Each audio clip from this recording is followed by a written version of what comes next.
retrouve pour une vidéo sur ma scolarité puisque ça y est, j'ai terminé ma scolarité. C'est fini. Donc après 7 ans d'études, après le bac, oui, 7 ans d'études, je vais vous expliquer pourquoi j'ai fait 7 ans d'études. J'ai enfin terminé l'école et voilà, et c'est fini. Donc je suis trop contente d'avoir terminé les cours, c'est genre un truc de malade, j'ai jamais vraiment beaucoup aimé l'école. J'avais des bonnes notes, hein, ceci étant dit, j'ai toujours eu des bonnes notes, enfin moyennes bonnes, mais j'ai jamais aimé l'école, j'ai jamais aimé y aller, jamais aimé apprendre des trucs à l'école. D'ailleurs j'ai jamais eu autant de mal à lire un livre qu'un livre de cours. Et quand je dis livre de cours, c'est genre quand vous devez lire Les Misérables en 4ème et que même si vous adorez lire, et ben savoir que c'est un livre de cours, ça vous bloque et vous n'arrivez pas à le lire. Ça m'arrivait tout le temps. Mais avant de commencer, je tiens à m'excuser pour la luminosité puisque malgré que nous sommes au mois de juin, il fait un temps de merde, donc voilà, ceci explique cela.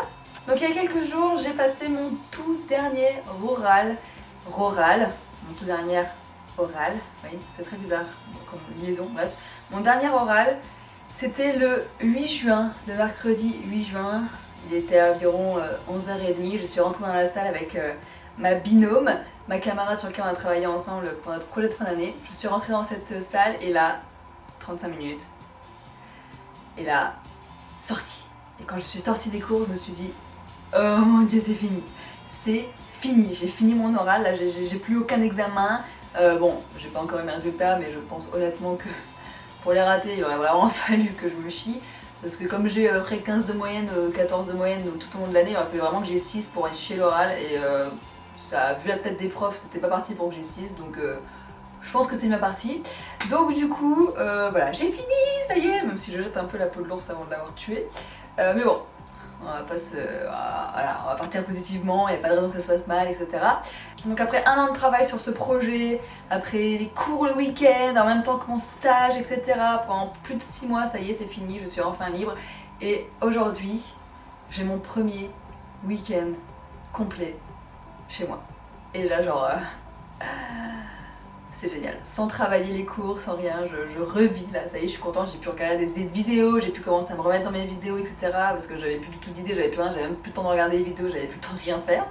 Donc là, ça y est, je peux enfin me remettre dans mes vidéos, j'ai trouvé quelques idées qui vont vous plaire, enfin j'espère. J'ai fait des petites folies entre temps, vous l'aurez pas raté je pense, je vais vous faire une vidéo pour vous expliquer ça également.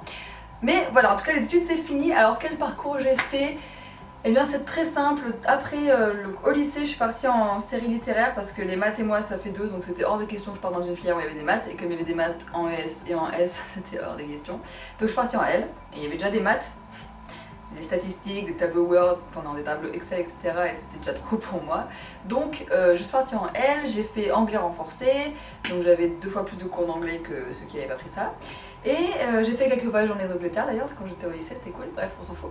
Et donc j'ai passé mon bac littéraire avec mention bien puisque j'ai eu 15,5 je crois de moyenne. Et donc après vient le moment de choisir ce qu'on veut faire plus tard. Je pense que si vous êtes en terminale ou si vous êtes encore en première année de fac ou en deuxième année de fac, vous savez de quoi je parle, le fameux post-bac, le truc qui te fait bien chier. En plus je crois que moi quand je l'ai fait, c'était la première année que c'était mis en place le post-bac, donc le bordel, le gros bordel. Donc du coup, je ne savais pas quoi faire. À la base, je voulais partir en cinéma. Donc j'allais chercher des écoles de cinéma et tout, mais je voulais des facs parce qu'on ne pouvait pas payer une école de cinéma, genre c'était hors de question. Puis mes parents n'étaient pas trop chauds pour que je fasse cinéma non plus, c'est-à-dire que pour eux c'est quelque chose qui n'a pas d'avenir et qui n'est pas un métier, entre guillemets, c'est trop compliqué de faire ses preuves dans ce monde-là, donc c'est pas un métier pour eux, enfin c'en est un, mais voilà, c'est que pour une certaine élite, dont je ne fais pas partie. Et donc j'ai postulé à une fac de cinéma, donc qui était à Bordeaux-3-Montaigne. J'ai postulé à une prépa de fac, une prépa de cinéma aussi, qui n'était pas sur Bordeaux par contre, et j'ai postulé pour, pour une licence théâtre aussi, pareil, à Bordeaux-Montaigne, et j'ai postulé pour fac d'histoire, parce que je me suis dit, bon bah si je suis pas prise, voilà, surtout que c'était des trucs qui prenaient sur dossier, donc il fallait que je fasse un dossier et tout, sachant que j'avais jamais fait de cinéma de ma vie, d'analyse de films et tout, qu'est-ce que tu veux que je fasse un dossier sur ça? Merci. Donc du coup, j'ai été rejetée partout, voilà, et du coup je me suis retrouvée en histoire, voilà, en histoire, donc j'étais très contente, vraiment, j'étais ravie, hein, c'est ironique bien sûr, j'étais dégoûtée, complètement dégoûtée d'aller en histoire, donc bref, j'étais en histoire quand même, enfin ça me plaisait, je veux dire, j'adorais ce secret d'histoire, j'aimais bien l'histoire, enfin c'était une matière que j'aimais bien. mais c'est pas une matière que j'aime en cours. Si vous voulez, j'adore l'histoire, j'adore visiter les châteaux, j'adore regarder des émissions sur l'histoire et tout, genre me cultiver comme ça, regarder des livres et par-ci par-là, mais alors en cours, je perds tout ce plaisir quoi. Et pourtant j'étudiais mon roi préféré, j'étais en cours avec Louis XIV quand même. Toutes les fiches sur le roi, ses ministres, les biographies, les lignes chronologiques, les définitions de termes, genre on devait apprendre des mots comme qu'est-ce que la gabelle, donc c'est l'impôt sur le sel, je sais pas si vous connaissez. Enfin bref, on avait plein de trucs comme ça, donc c'était... Voilà, j'en pouvais plus. On avait des cours en amphi et tout, donc il fallait prendre des notes comme dans n'importe quel cours en amphi. Et il fallait faire des analyses de textes historiques pour savoir ce que le mec voulait vraiment dire par ses lettres, et donc du coup quel événement historique allait dégager de ça et de quoi il parlait et tout. Genre, j'arrivais même pas à aligner les deux trucs ensemble. Enfin bref, c'était... Voilà, j'ai fait 4 ans d'histoire. Voilà.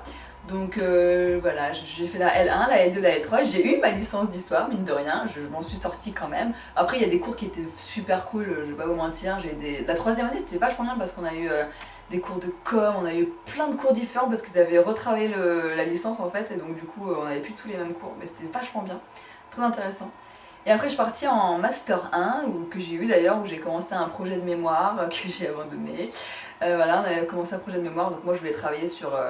la culture jeune en France dans les années 60, etc. Donc je trouvais ça assez cool, sauf qu'il y a 0 source. Et voilà, il fallait que je monte à Paris pour les sources, sauf que la BNF, j'avais payé 8 € le pass pour 3 jours, sauf que j'avais plus de 100 ouvrages à sortir et qu'ils en sortaient que 10 par jour. Voilà, donc c'était un peu infaisable avant de passer 15 jours complets à Paris, juste pour ça, c'est hors de question. Et donc en 2e année de master, j'en pouvais plus. Là j'étais en train de péter un câble, j'en pouvais plus de l'histoire, j'en pouvais plus, tout le monde était avec ses mémoires, tout le monde se prenait la tête et tout.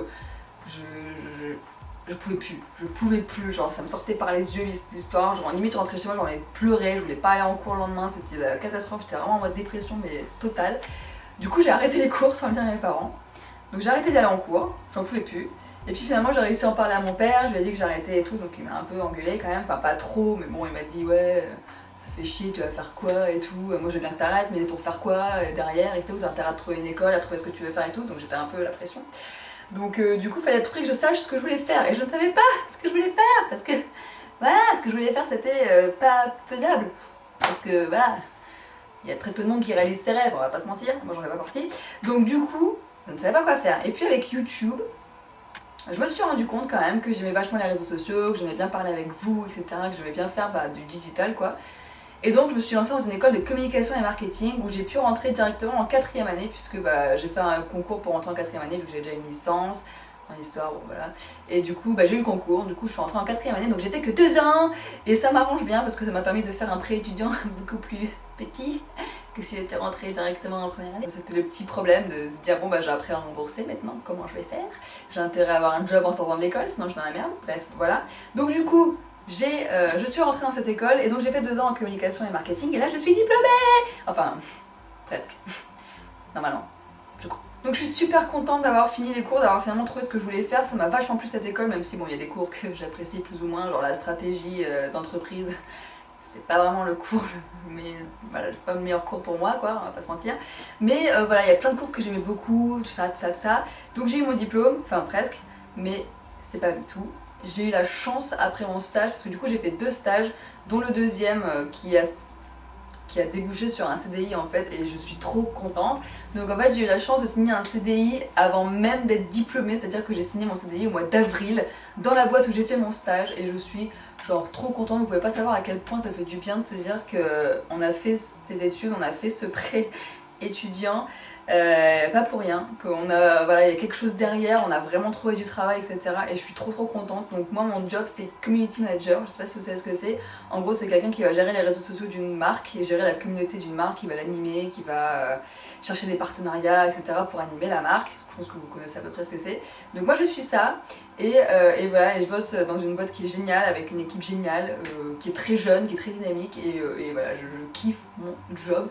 Sans compter que du coup maintenant j'ai un salaire qui tombe tous les mois, donc je vous rassure, je ne suis pas payée 3 000 € par mois, hein. N'allez pas penser que parce que je suis en CDI je suis genre wow, trop pété de thunes. Et nope, une fois que j'ai tout fini de payer il me reste 200 €, donc autant vous dire que je ne roule pas sur l'or. Mais bon, voilà, au moins j'ai un travail, donc je suis contente, je suis ravie, je fais plus d'heures que écrit sur papier, mais bon c'est pas grave, ça me plaît, je suis contente, donc voilà. Voilà en tout cas pour ma vidéo sur ma scolarité. Je sais pas quoi dire de plus, je suis vraiment très contente en fait d'avoir fini. Que si vous avez des questions, genre si vous voulez je pourrais faire une FAQ spécialement sur ça. Si vous avez des questions, dites-les-moi dans les commentaires. En tout cas voilà, j'ai fini mon école, j'ai mon CDI, voilà. Je suis trop contente. Je tourne enfin une page qui a été longue à tourner parce que 7 ans après le bac c'est quand même pas rien. Ah oui, donc du coup entre fac d'histoire et l'école, j'ai pris 6 mois sabbatiques entre guillemets où je me suis vraiment focus sur YouTube. Ce qui ne servait à rien d'ailleurs, on va pas se mentir. Mais voilà, je me suis dit bah peut-être que je vais me focus sur YouTube, ça va être sympa, je vais pouvoir faire plus de vidéos, avoir plus de monde avec qui parler, etc. Ça n'a pas été le cas, mais c'était sympa quand même comme expérience. Mais voilà en tout cas pour cette vidéo, donc vous en savez un peu plus sur ma vie actuellement. Donc maintenant je travaille tous les jours, j'ai des horaires de travail, le lundi au vendredi, voilà. Et surtout je n'ai plus cours et j'ai enfin des vrais week-ends, donc je suis ravie. Voilà en tout cas pour la petite mise à jour et mon parcours scolaire. Donc n'hésitez pas à mettre votre parcours scolaire dans les commentaires pour que je puisse savoir un petit peu ce que vous faites, où vous en êtes. Et si vous êtes en examen, je vous souhaite bonne chance et je croise les doigts pour vous. Respirez un grand coup, ça va aller. Moi mes oraux sont bien passés, j'ai stressé pas mal pour le premier oral que j'avais parce que c'était un oral qui touchait, en gros on tirait une question au pif et il fallait faire un oral dessus. Voilà. Et le deuxième oral c'est mon mémoire, donc là c'était la soutenance de mémoire, donc ça allait un peu mieux parce qu'on connaissait le projet depuis 1 an, donc ça va. Mais voilà. Ah j'étais trop contente d'avoir fini, mon dieu c'est génial, bref. Voilà en tout cas, j'espère que ça vous a plu, et puis je vous dis merde pour vos examens, et je vous dis à bientôt dans une prochaine vidéo. Ciao!